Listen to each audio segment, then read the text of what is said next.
ឈោត្រូប្រវែង10សង់ទីម៉ែត្រត្រង់ចំណុចដែលបានក្រិតស្រាប់ការបញ្ចុះស្លាបព្រាមានចំណោត30ដឺក្រេ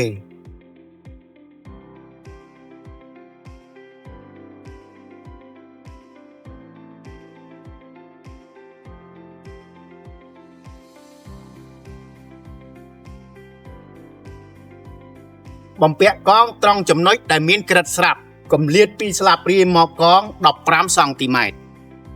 នេះជាសម្ភារៈថង់គ្របចានដែលមានទំហំ50 x 60ដូច្នេះពេលដែលបងប្អូនចងថ្មយើងចងនៅទំហំ50គឺចុងទាំងសងខាងថ្មយើងបានចងរួចមកហើយដូច្នេះសូមបញ្ជាក់បន្ថែមថាមិនអាចចងពីទំហំ50មកកន្លែង60នេះបានទេគឺត្រូវតែចង50មក50ដូចដែលខ្ញុំបានបញ្យល់ស្រាប់យើងត្រូវចងជ្រុង50សង់ទីម៉ែត្រយើងមិនអាចចងនៅជ្រុង60សង់ទីម៉ែត្រទេអញ្ចឹងសូមបងប្អូនមកមើលនៃការបំពាក់សម្ភារៈនៅលើដើមដូចតទៅ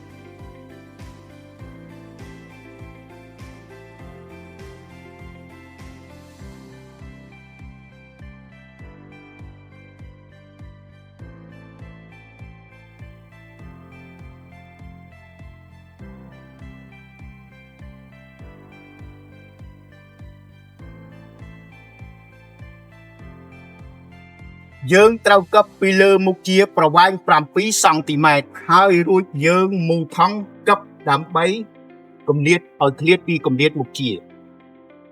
យើងត្រូវកឹបពីលើមុខជាប្រវែង7សង់ទីម៉ែត្ររួចហើយយើងទាញកន្ទុយថង់ប្រវែង45ដឺក្រេ